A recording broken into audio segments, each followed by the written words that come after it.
Quero agradecer o convite dos nossos queridos irmãos da Primeira Igreja Presbiteriana de Nilópolis, agradecer o contato que já tive com Cleiton, Diácono Cleiton, também com o Maicon, agora com o Azaf, estender um abraço ao nosso querido irmão, pastor Denis, e a todo o seu conselho, e a igreja como um todo, igreja que faz um trabalho de longa data em Nilópolis, né?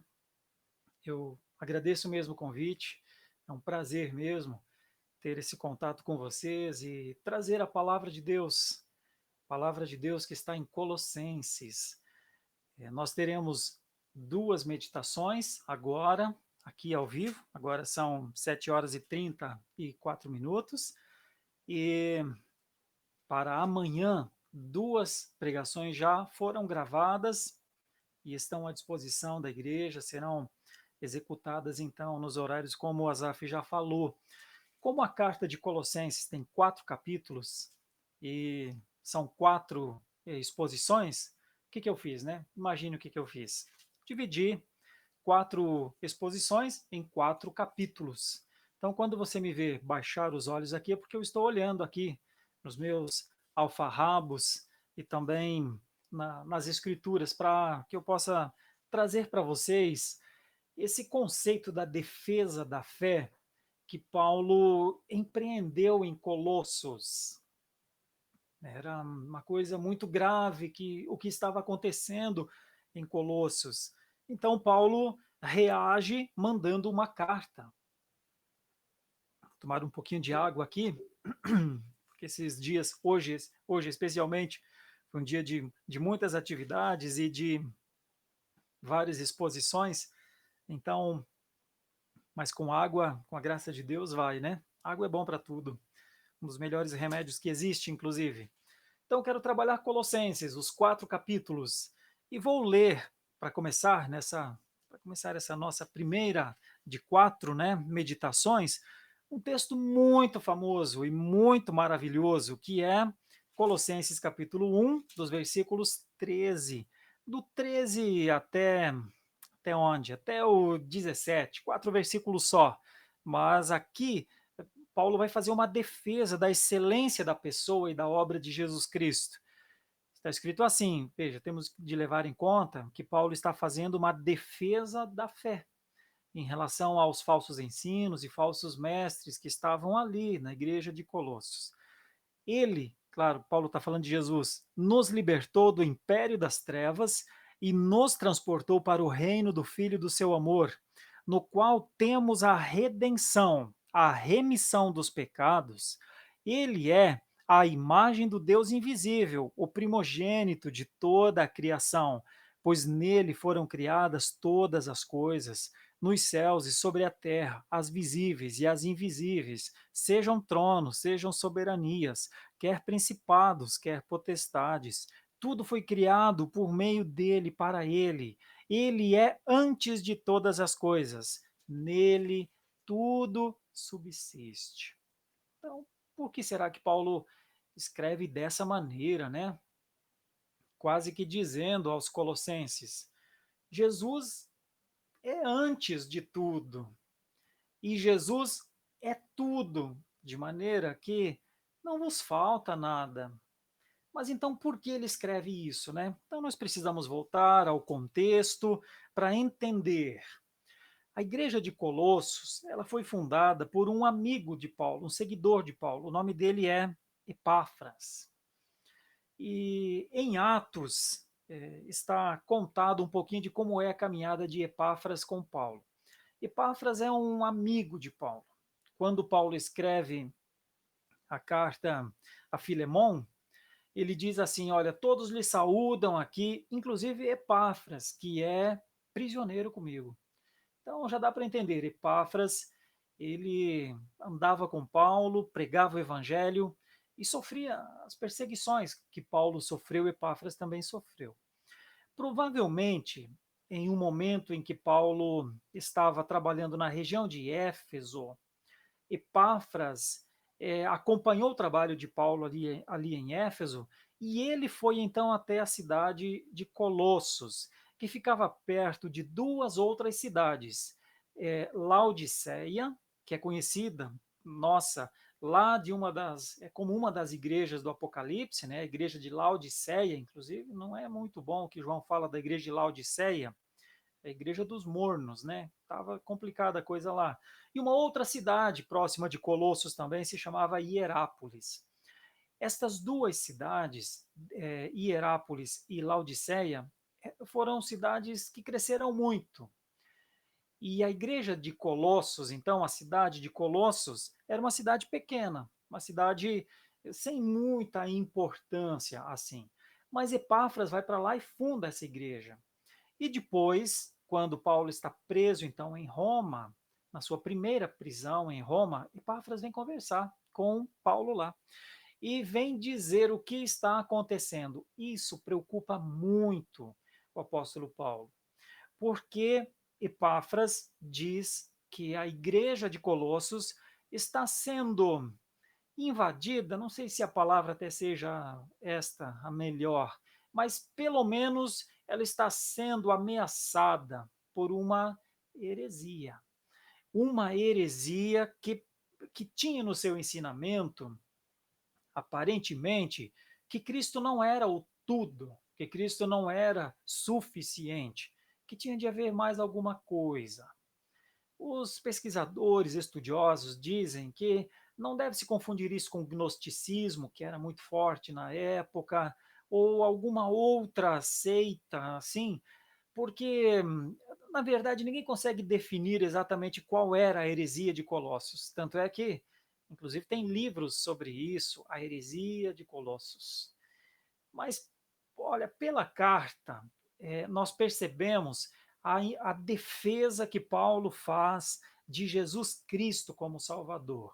Provavelmente porque Paulo tenha percebido que esta heresia de Colossos colocava ênfase em outras coisas. Bom, é aí que este texto conecta com o nosso ambiente, com o nosso momento.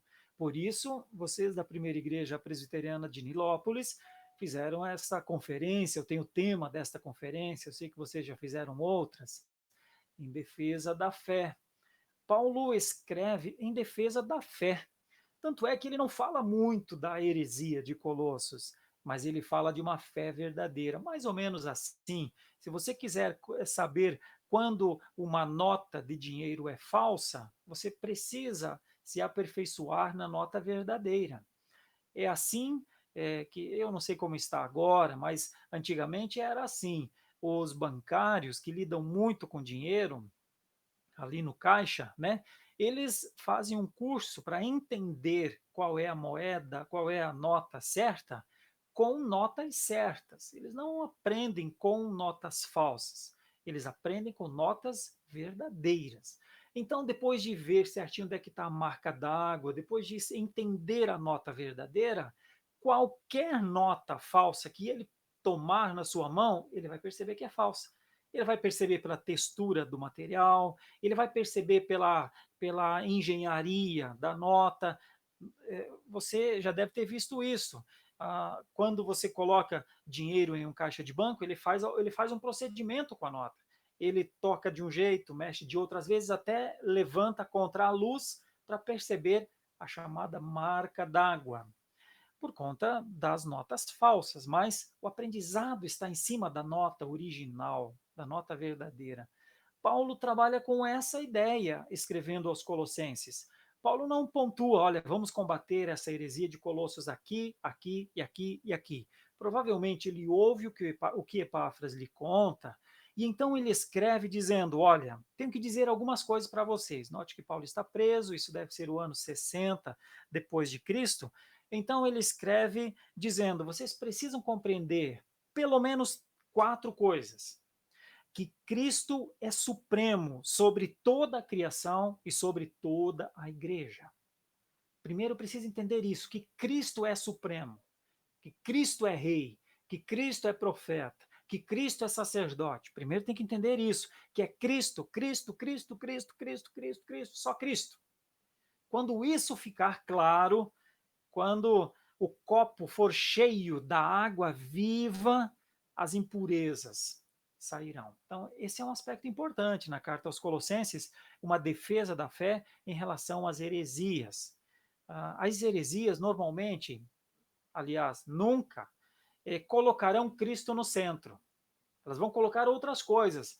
Os adventistas colocam o advento, as testemunhas de Jeová colocam as obras, o romanismo também coloca as chamadas boas obras de caridade, conquistar a salvação pelo esforço, inclusive colocam outras coisas, santos e tantas outras coisas, e outras heresias colocam, principalmente nesse nosso momento, colocam dentro da igreja a questão financeira, então tem igrejas que são verdadeiras igrejas financeiras, são offshores praticamente.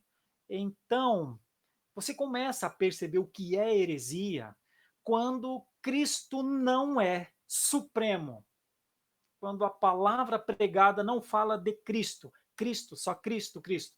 E a igreja, então, as igrejas que normalmente são consideradas heréticas, elas se dizem cristãs, mas elas não têm a conexão com Cristo. A palavra seita, sectar, de sectário, né, vem de separação de uma raiz, é cortada de uma raiz. E era isso que Paulo estava trabalhando com Colossos.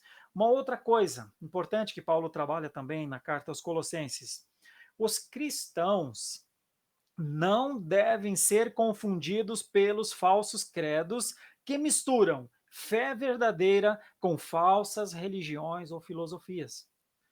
Porque o Senhor Deus, ao formar a sua igreja, deu aos cristãos o privilégio de eles apontarem o caminho da salvação para o mundo, apontarem o caminho da glória de Deus. E isso, para que se possa fazer isso, o cristão não pode ser confuso. Ele não pode ser. Imaginem vocês andam no Rio de Janeiro, nós aqui em São Paulo usamos muito o Waze para muitos lugares. Imagine se o Waze começa a dar mensagens falsas. Imagine o Google Maps. Imagine a bússola dos tempos antigos. Tu sabes que uma bússola, ela por conta da questão de gravidade da Terra, ela sempre vai apontar uma das suas setas para o norte e a outra para o sul, sempre. E é a partir dessa ideia, apontada para o norte e para o sul, que você consegue se mover. Pensa comigo, se as bússolas começassem a dar mensagem errada, quem assiste Stranger Things sabem que em algum momento dessa série, por uma questão de gravidade séria, ficção, em algum momento parece que o eixo referencial mudou, o campo magnético mudou. Então as pessoas se perdem, elas começam a andar por uma direção e elas vão e percebem, como pode? Essa bússola engana? Então, quando um cristão é confundido pelos falsos credos que misturam fé verdadeira com falsas, ele acaba sendo uma bússola quebrada, ele acaba sendo um Waze que coloca as pessoas em más situações. De vez em quando a gente ouve informações assim de pessoas que caem em becos perigosos, porque o Waze encaminha para algum desses lugares. Veja a tragédia que é quando um instrumento de direção informa mal. Por isso os cristãos não podem ser mal informados. Principalmente você, jovem. Nós, jovens, eu estou batendo nos 50 anos, mas nem, nem penso que eu tenha esses anos todos, mas ok. A identidade não deixa mentir, né? Ok, mas mesmo assim, me sinto como alguém que precisa conduzir pessoas, precisa ajudar pessoas a encontrar esse caminho tão lindo, maravilhoso, que Jesus disse: Eu sou o caminho, a verdade e a vida. Imagine se os cristãos dão mensagens falsas. E quando é que um cristão dá mensagem falsa? Quando Cristo não é o centro da sua vida, quando a adoração a Deus não é a primeira coisa que ele faz para Deus, quando ele busca coisas para si mais do que o que ele quer fazer como adoração para o Senhor, da mensagem falsa. Então, essa é a segunda coisa. Primeiro, que Cristo é supremo. Depois, que o cristão não pode ser uma pessoa confusa. Não pode, não pode. Eu sou intransigente nesse aspecto. Não tem meio cristão. Ou tem cristão ou não cristão. Ou é cristão e então ele carrega esse nome, Ou ele é simpatizante, ele é amigo, ele é vizinho do cristianismo, coisas assim.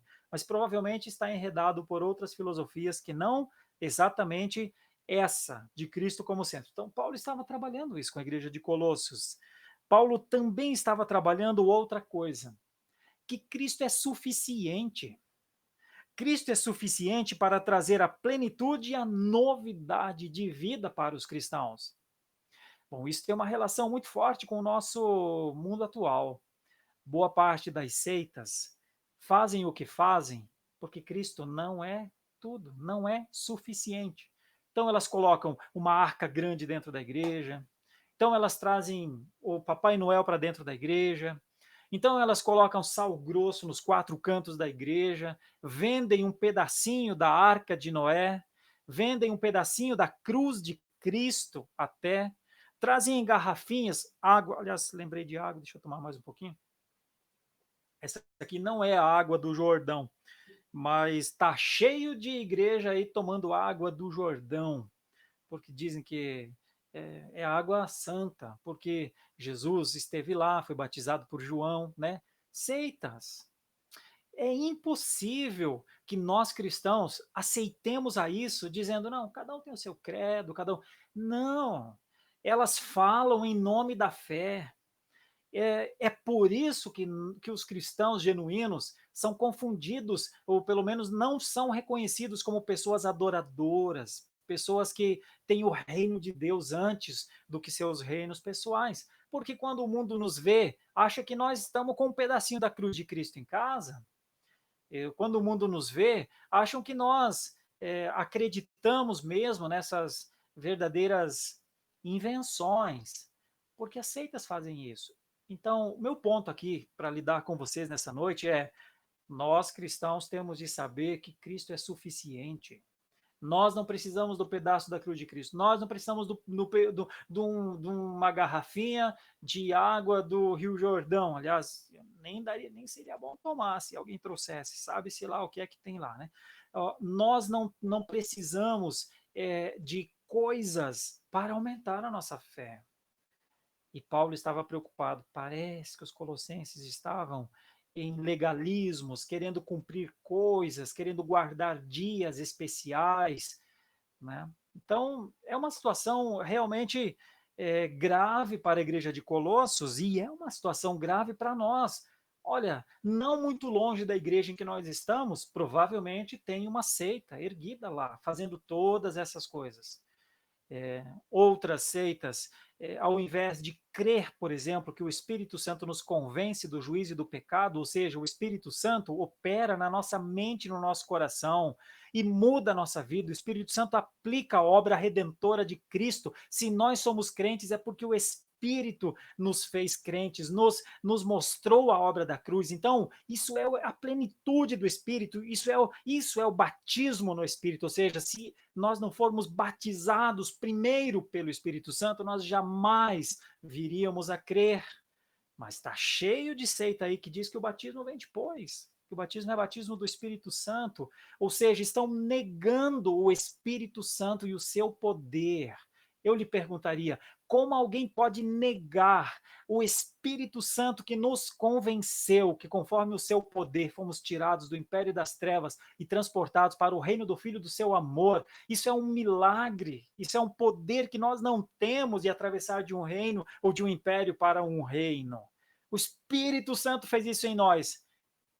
E aí essas pessoas desprovidas do mínimo conhecimento dizem que precisa orar em línguas e profetizar num culto público, sair correndo, gritando, batendo, chorando ou rindo? Seria o Espírito Santo que nós conhecemos que faz isso? Tem um vídeo meu na internet, tem muitas visualizações. Eu digo, o título desse vídeo é As Três Heresias do Pentecostalismo, eu acho, do Pentecostalismo. Se você digitar aí no YouTube, você verá. Faz alguns anos que eu gravei essa pregação, mas ela é muito atual ainda. Obviamente, os neopentecostais e outras seitas me odeiam por causa disso, mas eu não posso retirar uma palavra daquilo. Eu não posso dizer que faço parte de um povo que trata o Espírito Santo como uma força imaginária, como uma coisa que faz a pessoa ficar arrepiada, vira os olhos, cai no chão, bate a cabeça. Eu não posso fazer parte de um grupo assim. Não é isso que o Espírito Santo é, não pode ser. Porque o Espírito Santo, além de aplicar a obra redentora de Cristo, que faz de um perdido, de um morto, um vivo, é aquele que nos convence dia a dia para o caminho da santidade, para Ele. Isso é o Espírito Santo. Então tá cheio de seita aí, que trata o Espírito Santo como 10% do que o Espírito Santo é. Talvez nem isso. Bom, por isso que temos de falar, por isso que temos de fazer a defesa da fé. Não importa se as pessoas se chateiem com isso. Não importa se elas nos agridem. As maiores agressões que eu já recebi, desde que sou pregador, já são quase 20 anos, vêm dos chamados crentes. Porque quando eu digo que Deus é soberano, a maioria dos crentes dizem que Deus não é soberano. Quando eu digo que nós estávamos mortos nos nossos delitos e pecados, a maioria dos crentes dizem que não há depravação total. Quando nós dizemos que nós temos de caminhar em obediência para a glória, ensinados pela palavra de Deus e que isso basta, que a graça de Cristo basta, são os crentes que dizem: não, nós temos que fazer as boas obras para sermos salvos. Então, ou você segue nesse caminho, dependendo da graça de Deus, ou você para, ou você deixa de pregar soberania de Deus, ou você deixa de pregar juízo de Deus, justiça de Deus, e começa a alegrar o povo. Alguns chegam a dizer que muitos evangélicos querem pão e circo. Mas se quisermos defender a fé, pão e circo não serão os elementos que temos para oferecer. Ou é a sua palavra, conforme um dia Jesus Cristo disse: nem só de pão viverá o homem, mas de toda a palavra que procede da boca de Deus. Ou vamos inventar filosofias, vamos arrebanhar grupo de pessoas, vamos exercer alguma coisa que era exatamente o que Paulo estava combatendo. Então, o meu ponto é trabalhar isso com vocês. Cristo é suficiente. E uma quarta ideia que está em Colossenses é que os cristãos devem viver na dependência de Cristo e não de outros poderes, nem dos seus. O homem não deve confiar em si para seguir uma caminhada cristã, deve confiar em Deus, deve confiar no seu propósito, deve confiar na redenção, deve confiar que ele criou, que o homem caiu, que ele redimiu por Jesus Cristo e que a consumação é um passo que o Senhor Deus está quase concluindo. Então, o cristianismo precisa viver dentro da teologia bíblica, precisa conhecer a sua Bíblia. Conhecendo a nossa Bíblia, as seitas não vão nos convencer. Mas se não conhecermos a nossa Bíblia, então não saberemos o que é certo. E então qualquer seita nos levará, nos iludirá e no fim nos colocará num caminho que nós não queríamos trilhar, porque o que queríamos era andar com Jesus e conhecer a glória de Deus, esperar o Senhor Jesus voltar, porque a sua segunda vinda está prometida. Mas muitos cristãos, por causa das heresias, por causa dos falsos ensinos, por causa dos falsos mestres, quando Cristo voltar, eles vão levar um grande susto, porque muitos deles nem imaginam que Cristo voltará. Vamos pensar nisso? Isso é um pouco de Colossenses, essa era a preocupação de Paulo com os Colossenses, dizer que Cristo é supremo, absoluto, dizer que os cristãos não podem ser confusos, dizer que Cristo é suficiente, não precisa de mais nada além de Cristo, e dizer que os cristãos, ao dependerem de Cristo, eles estão seguros. A melhor segurança para o cristão é depender de Cristo. Então vamos começar a pensar. Aqui no primeiro capítulo de Colossenses, claro que eu fiz um apanhado geral, porque nós temos 4 exposições. Essa é a primeira. Depois do intervalo teremos a segunda, no capítulo 2. E você verá nas gravações de amanhã o capítulo 3 e o capítulo 4. No finalzinho da exposição de hoje, eu vou adiantar para vocês um pouco do que será o trabalho de amanhã, então. O que eu trabalhei lá na carta de Paulo aos Colossenses, nos capítulos 3 e 4. Capítulo 1, agora a nossa ênfase é capítulo 1. Comecinho da carta, uma mensagem bonita, Paulo fala sempre isso. Paulo, apóstolo de Cristo, por vontade de Deus, e o irmão Timóteo, aos santos e fiéis irmãos em Cristo que se encontram em Colossos, graça e paz a vós outros, da parte de Deus, nosso Pai. A saudação de Paulo é muito amorosa, é muito teológica e reconhece fidelidade na igreja de Colossos.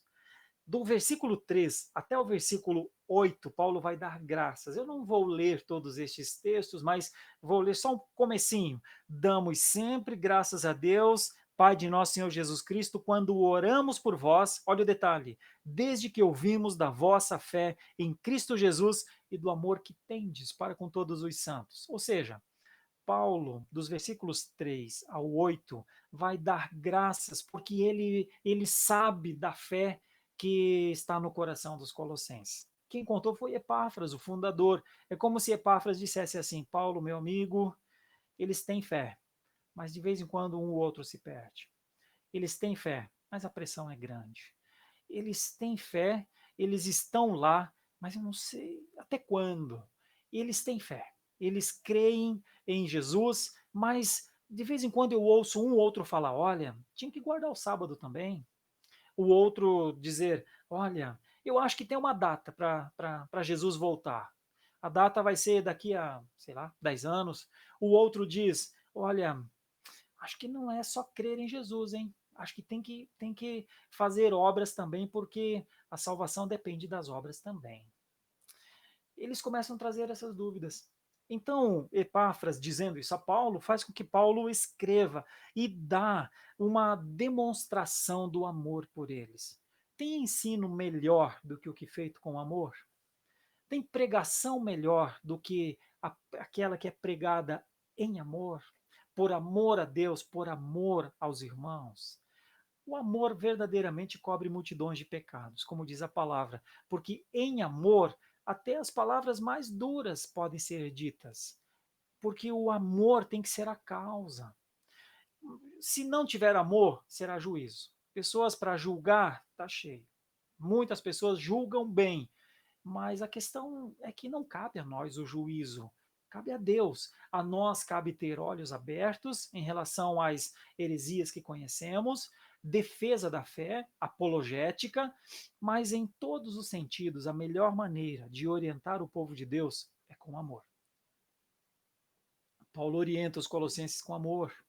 E esses primeiros versículos, então, parecem falar não só da gratidão que Paulo tem com os colossenses, mas ele diz em um determinado momento: olha, segundo fostes instruídos por Epáfras, nosso amado conservo, e quanto a vós outros, fiel ministro de Cristo. Ou seja, Paulo diz: olha, eu dou graças a Deus por vocês, dou graças a Deus pelo ensino que Epáfras já entregou para vocês. E no finalzinho da carta, lá no capítulo 4, no versículo 12, Paulo vai dizer qual era a oração de Epáfras também por eles. Saúda-vos Epáfras, que é dentre vós, servo de Cristo Jesus, olha o detalhe, o qual se esforça sobremaneira continuamente por vós nas orações. Qual é o motivo da oração de Epáfras? Para que vos conserveis perfeitos e plenamente convictos em toda a vontade de Deus. Tanto Paulo quanto Epáfras estão preocupados com a convicção da igreja de Colossos. A oração é: Senhor, ajude-os a permanecerem na busca pelo aperfeiçoamento, ajude-os a permanecerem convictos, ajudem a permanecerem firmes na fé. Esse é o motivo. Então a carta é muito rica nesse sentido, porque Paulo demonstra gratidão, inclui Epáfras e diz: nós estamos orando por isso, por vocês. Dos versículos 9 em diante, nós temos a oração de Paulo. Ela vai do versículo 9 até o versículo 12. Pelo que Paulo ora, assim como intercessão aos colossenses. Paulo ora para que eles cresçam no conhecimento, na sabedoria e no entendimento. Conhecimento, sabedoria e entendimento. Para que eles tenham dignidade, para que eles frutifiquem, como diz aqui o texto, para que eles possam frutificar em alegria. No versículo 11, no finalzinho do versículo 11, está escrito: com alegria. Meus irmãos, seita nenhuma traz alegria, traz peso. Legalismo traz peso nos ombros, nas costas. Faça isso, não faça aquilo, tem que fazer assim. Olha, tá cheio de seita que acha que tem que descer da cama e colocar o pé direito no chão. Tá cheio de seita que acha que não pode passar embaixo de escadas. Tá cheio de seita que acha que se a gente perceber um gato preto andando a gente está andando e o gato preto aparece, tem que parar e ir para outro lado. Tão lindo, um gato preto, parece aquele puma, um mini puma, né? Olha, não tem nenhum problema em passar embaixo de uma escada, a não ser por segurança. Se você perceber que o cara está meio balançando lá em cima, se a coisa tá ventando muito, não passa embaixo da escada. Mas por isso só. A gente não passa embaixo de escada, se não quiser passar, por questão de segurança, não por questão de misticismo. A gente não precisa colocar o pé direito, porque se colocar o pé direito tudo vai dar certo. Seu pé esquerdo é tão santo quanto seu pé direito. Nosso corpo é habitação do Espírito Santo de Deus. Mas eu imagino que você saiba que haja muito crente que faz essas coisas. Quem ensinou isso a eles? Bom, dos púlpitos presbiterianos, certamente eles não aprenderam isso. Então nós temos de pensar, temos que defender a fé também, muitas vezes, dentro da nossa igreja. Porque quem são essas pessoas, quem são os que são tão influenciados por essas coisas? Normalmente por aqueles que não têm conhecimento, sabedoria e entendimento. Então eles começam a viver na esperança de que o acaso lhes ajude, de que a sorte lhes ajude. Ah, não, meus irmãos, não há alegria em viver assim. É uma verdadeira escravidão viver assim. Então, o primeiro capítulo da carta de Paulo aos Colossenses trabalha isso. Cristo é o cabeça de toda a criação, ele é o cabeça da igreja, e isso tem implicações muito práticas mesmo. Nos versículos 13 em diante, que eu li no começo, nós temos uma beleza, assim, uma maneira de mostrar o que foi a nossa salvação. Ele nos libertou, diz a palavra. Significa que nós éramos escravos do império das trevas. Ele nos transportou, diz a palavra, para o reino do Filho do seu amor. Olha, isso aqui está cheio de teologia. Isso significa que nós não tínhamos força para nos libertar. A salvação não tem nada de ajuda da nossa parte. Só tem uma coisa que nós participamos na salvação, na nossa salvação. Tem uma coisa que nós levamos: o pecado. Essa é a nossa participação na salvação.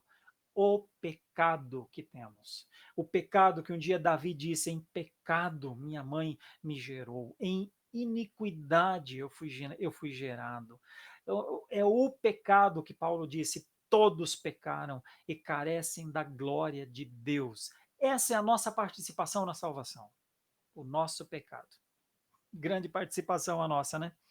Então, o que é que nós éramos? Escravinhos, mãozinhas lá, fechadinhas, sem poder andar. E alguns dias atrás eu estava vendo uma matéria na Amazon Prime, falando sobre as fazendas brasileiras, né? Inclusive algumas aí do estado do Rio de Janeiro, porque o Império estava ali, então tem muitas fazendas na região de Vassouras, Barra do Piraí e outros lugares. Isso está disponível na Amazon. Não estou fazendo propaganda da Amazon, não, mas é que se você quiser ver 10 fazendas do período imperial, ali nós temos inclusive o relato da escravidão, né? As senzalas estão lá, as algemas estão lá. É uma maldade que se faz com o ser humano, e nós, infelizmente, temos essa mancha na nossa história, né? Mas nós tínhamos essa mancha também na espiritualidade, na nossa vida.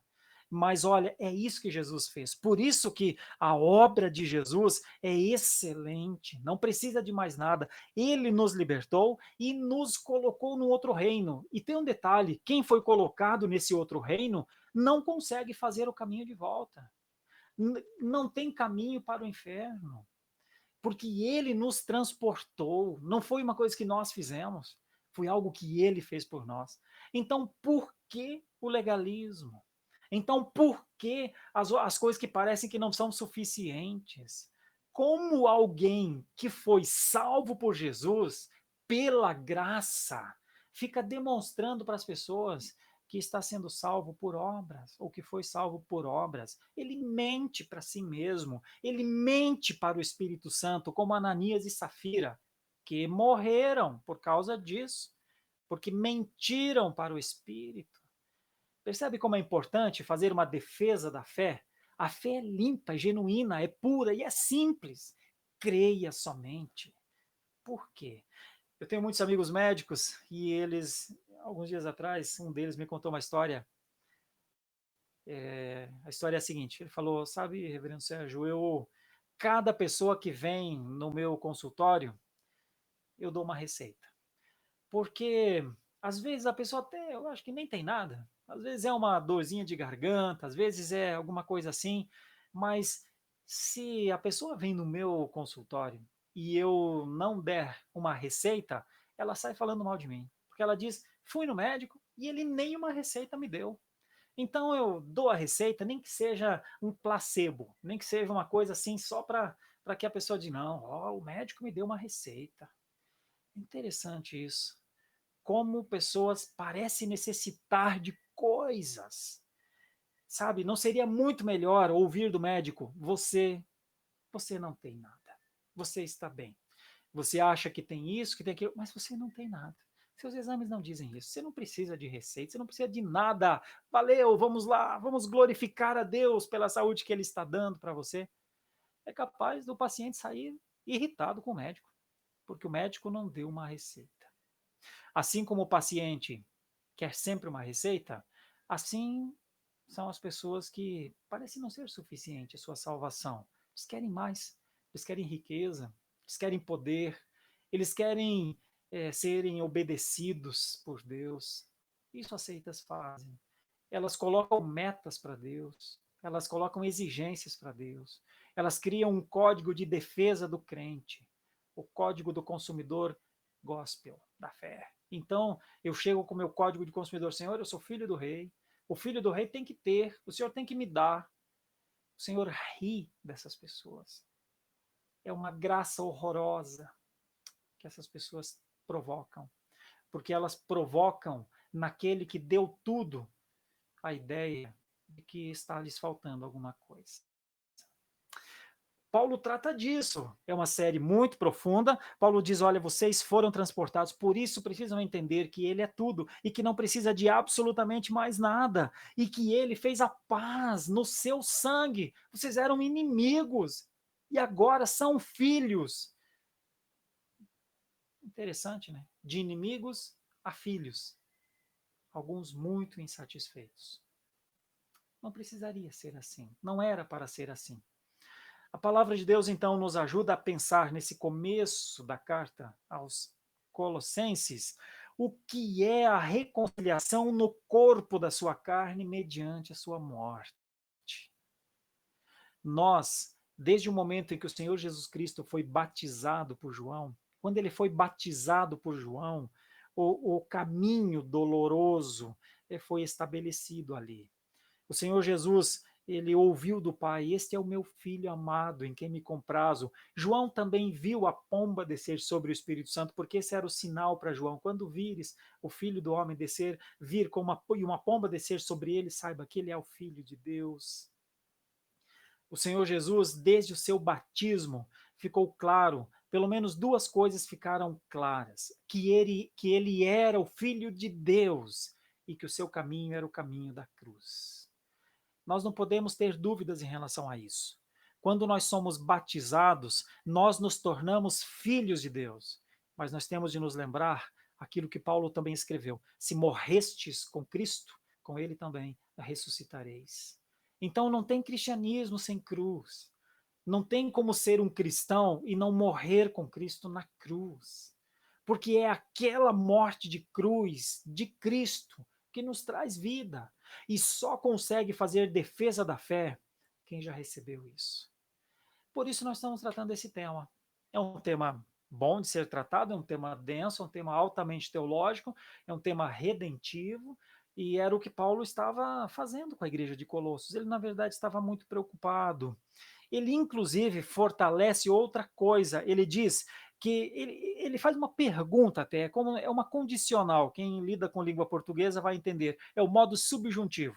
Tem o modo indicativo, que é um fato certo, e tem o modo subjuntivo, que é uma condicional. Se é que isso acontece, se vocês são crentes mesmos. Então ele usa esse modo subjuntivo para falar isso daqui.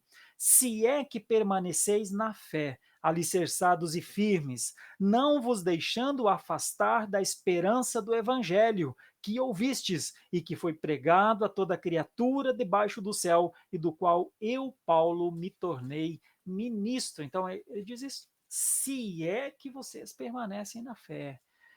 É porque depois que Epáfras trouxe vamos dizer assim, essas notícias, né, lá da igreja de Colossos, Paulo ficou preocupado. E em determinado momento ele pensou: será que eles estão crentes mesmo? Será que eles estão firmes mesmo na fé? Por isso ele usa essa condicionante aqui. Se é que permaneceis na fé. O que é que está pegando forte? A heresia de Colossos.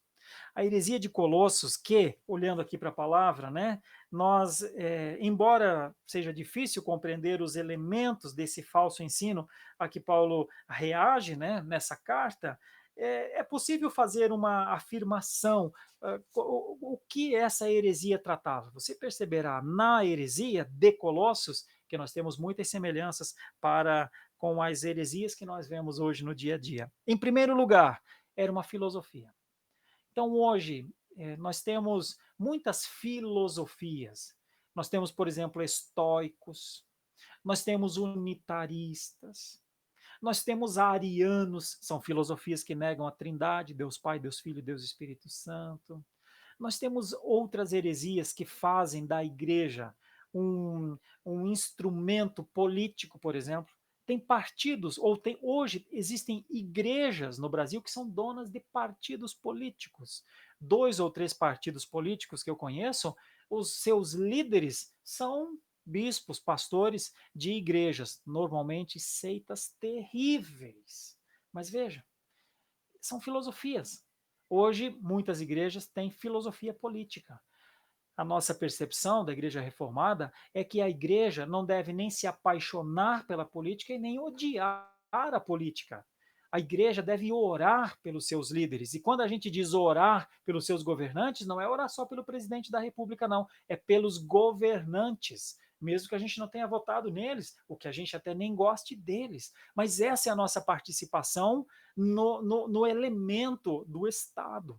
Nós não podemos nos apaixonar nem odiar, nós temos de manter equidistância para, com a palavra, julgar os atos dos governantes. Mas quem são os governantes que temos de orar? Nós que fazemos parte de um sistema democrático, né? Nós temos de orar pelo poder executivo, pelo poder legislativo e pelo poder judiciário. O que eu tenho visto nesses últimos tempos? Pessoas que oram por uma parte e defenestram outra parte.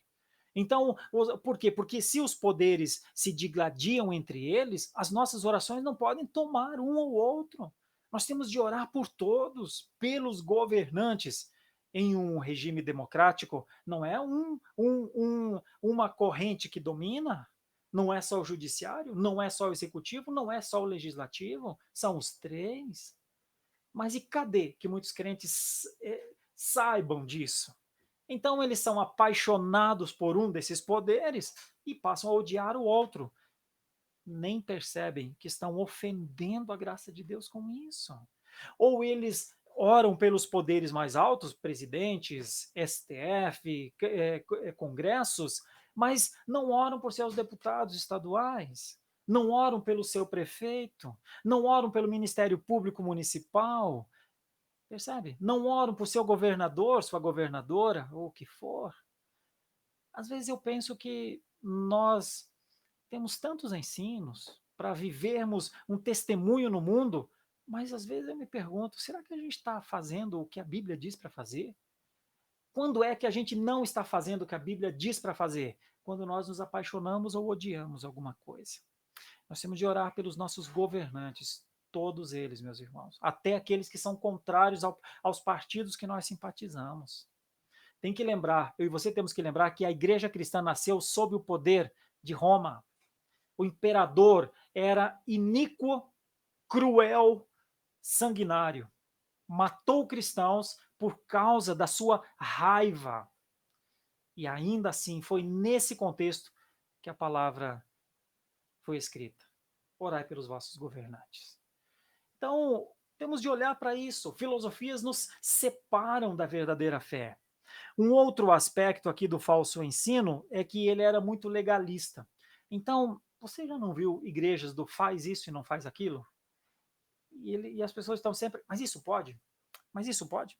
Pode fazer isso? Pode fazer aquilo? Porque é a igreja do isso pode, isso não pode.